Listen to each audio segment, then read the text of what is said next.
cool. It's not for me. They weren't for you. But if you're straight and you have sex with one woman as a man and it doesn't work, you don't quit the sex. You don't say, oh, I'm not sexual, I'm going to stop. Yeah, so because at the same time, I identify as a gay male, but actually my longest running relationship is with a girl who I was clearly aware that, I mean, I should have made lots of money off of Will and Grace because that was my life. It's like, yeah, and after 20 years, guess what? We still live together. Mm-hmm. Really? And but yes, wait, how long did the sex go on? Did you actually have the the sex only went on for about the sex only happened for about 3 years until it was just realizing, women and men are different. We lived in Detroit. We moved to New York together. As soon as I hit the streets of New York and saw all them sexy men, I was like, honey, I like penises a lot. Wow. And how did she I take love that? you as well. Well, she took me to my first gay club, Heavens. Hello, Ken Collier. Kick it. Oh, okay. Yeah. So I mean, she was good about it. That's good. Well, I mean, that's the thing about all of this gray area is like, because I fully understood that I was a gay man in love with a woman, but at the same time, being in love with a woman, women and men are different. At that time, I'm like 20, and I'm like firing off. And where women, I was like, I think you like girls. No, I don't. Well, that went on until she was 27. By that time, I was full into faggotry. Wait a minute, we have another caller. Let's see. Hold on, people. Let's bring this other person in and see what's going on. 1 second. Hi, new caller. Are they still there? Caller, are you there? Hi, this is Mike. How are you? Mike? You know what? Actually, I'm a psychologist, and I've been listening to the conversation. It's quite fascinating. Oh, really? I could add a lot to the discussion, especially in terms of, how, two men deal with each other. I actually counsel a lot of gay men. And if you guys have any questions for me, I can tell you a lot about I'm a gay man myself, but why certain gay men do certain things. Why gay men do certain. It's actually what we were going to talk about, because I know the caller from Detroit was saying that in the pre-interview we were talking about how with this Adam for Adam and Craigslist that the men have gone wild. Like, it's a rumor that in Atlanta the men are going crazy. They're not using condoms. They're just having random sex. It's like a backlash to, everybody having one-on-one sex and using condoms. So I'm glad I think a lot of them. What? Go ahead. No, I was just saying, I think a lot of them think everything's okay because the medicines they're using these days are more beneficial than they were initially, and people are... Right. So they're not dying off away. I think that people know that they're not afraid of dying, and actually there are certain circumstances, and I know people that partake. There are certain instances even where people are having what do they call it? These parties. I don't want to say the wrong word, but it's sex parties. Yeah. No, not sex parties. Sero something parties, where there are individuals there are people who would like to be infected because they would like to receive benefits. What? Are you serious? Wow. God, are you serious? Hold on.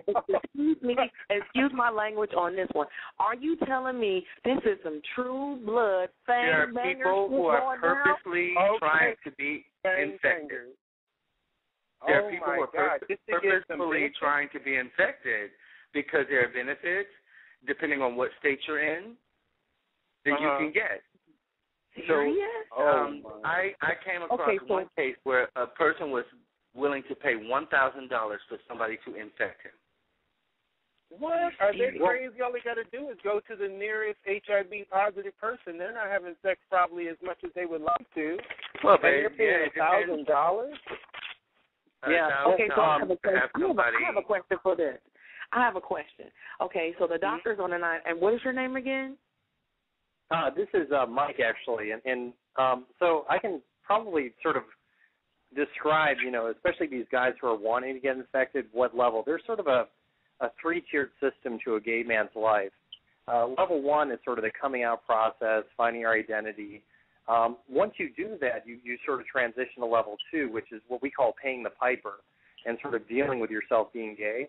And a lot of times there's a lot of promiscuity in this sort of phase, and oftentimes you can't progress to level 3. In fact, most gay men never progress to level 3, which is living a true, authentic, genuine life. Because the whole, basically, the whole gay lifestyle is about being, not showing your vulnerability. And a lot of times part of being vulnerable is saying, I'm enough, and I'm worthy, and I'm worthy of love, and I'm worthy of myself. And a lot of times they can't see that. It's really, really tough because the whole lifestyle, basically, number one, you're brought up not to be gay. And then when you do, admit to yourself that you're gay, your whole mental model, your whole mental representation about what you thought was real growing up isn't real. It's sort of turned on its side, and you have no mental representation whatsoever about how to cope with going through that life. And so now you're in your late teens, your 20s, and you're trying to find yourself.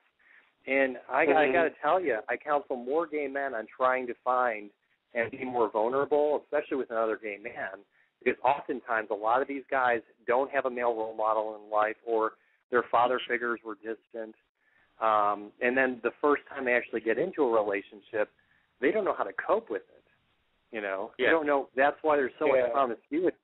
It's not about cheating the other person. What was that?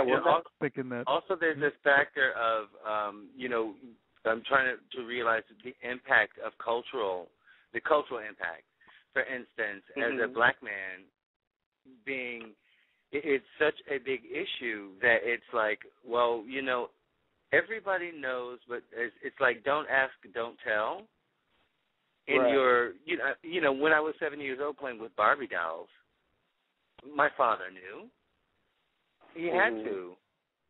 But it's like, okay, we're not going to say anything, we're not going to say anything, we're not going to say anything. And then you get to the point where it's like, I was finally like 27 years old, and I was like, look, Dad, I'm not playing this game with you. But by the time I got to be 27 years old, the stress of like having to go, and it's almost in a way where, he would say things that was basically, the bottom line was like, please don't tell me, I'm going to offend you so badly, that you would please do not tell me that you're gay. And then, at the time, my partner, who was a white American, had gone through the same, did the same thing. I go to his house, and it's like, hey, you're his boyfriend, and that's that. But there's a cultural thing, too, because with black men, it's like this, and black and Latino men, in general, it's like a super hyper machoism that is. And see, I'm glad you said that, because I'm glad you're saying this, because I was talking to caller 1 from the Big D, and we were talking about a scandal where a preacher was caught. He had several sermons, a black preacher in Detroit. He had several sermons where he just vilified gay people in the lifestyle, and then these guys, three or four guys he was having sex with, and he was taking care of them and paying their bills, came out and said, wait a minute, this fool is, our lover.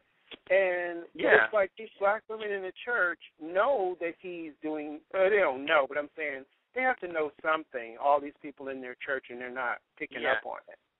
But I think yet they're vilifying. In our community, it's like, don't ask, don't tell. And what that creates, it's an energy of people who are more susceptible to being, for instance, if you are well aware of yourself and you're a man who's having sex with men, it's like anything else. If you're a woman and you have breasts, every 6 months you need to go, or once a year you need to go and get a cancer screening. But a man that doesn't even accept himself as a homosexual will continue to have sex with other men. They will never walk into a clinic and say, because, honey, I go every 6 months because I'm sexually active. I'm like, yes, give me the AIDS test. Right. I need that one. I need some syphilis, and I need some gonorrhea.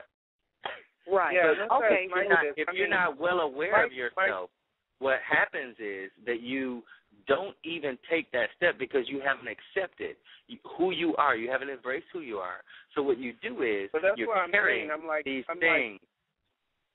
That's why I can agree with. Like, well, this is 2011, Mike, and don't you think, as a psychologist, that with all the gay rights and now there's gay marriage and there's parades and stuff all over the country, why would they be like what Freeman is saying, where you can't even stand up and say, "This is who I am. This is what I do"? And but the thing is, it's what happens is a culture. Actually, in a lot of instances, the culture is detrimental to itself because, like I said, I've traveled. I've lived mostly outside of Detroit since I've been 18, but there was a time I was in Detroit, and you know what? It came time for me to go get that test. I happened to be in Detroit, and this is an example, is that when I went to the front desk, it was somewhere in Southfield, and the lady was like, well, what are you here for? I was like, I need an AIDS test, I need gonorrhea, I need this, and I need that. And she's like, shh, be quiet. Don't talk about that. But I'm like, ask me what I need. I want to say this. Hold on, Freeman. This is really good. I have eaten all of my bag of popcorn. I want to say we are 46 seconds into the show. We're going to have to carry this on with our part 2 of this men's version. And Dr. Michael, I want to thank you for calling in. If you can call in on our next show, if we can take down your number and follow up with you after this show so we can get this conversation going again for our next one, for men, for gay men. We want to really keep this show going with this because this conversation is really good, and I think a lot of people out there, we can help them. And, again, if they had any questions tonight, our number is 1-858-357-9105. You can email us. What was that, Terry? The email is terryandmaggietalk@yahoo.com, and our Facebook is Terry and Maggie Talk at the end of the Facebook.com. So definitely send your comments and questions. We're going to bring Dr. Mike back. We're going to bring, if you have questions for Freeman, you have questions for Brees in the Big D, questions for Maggie or myself, definitely pose them out, and we will bring them back as soon as we can and have another part 2. Hey, we gave a part 2 to the lesbians, so why not do it for the gays? Okay, thank you, everybody. And thanks for calling in, and we will talk to you. We will follow up and call you back. We have the numbers, Dr. Mike, and also Freeman, and also Big D. Okay? Okay. All right. Great. Thank you very much. Everybody? All right. Let's say our good night. Thank you, everybody. Good night. Thank you, everybody. Good night.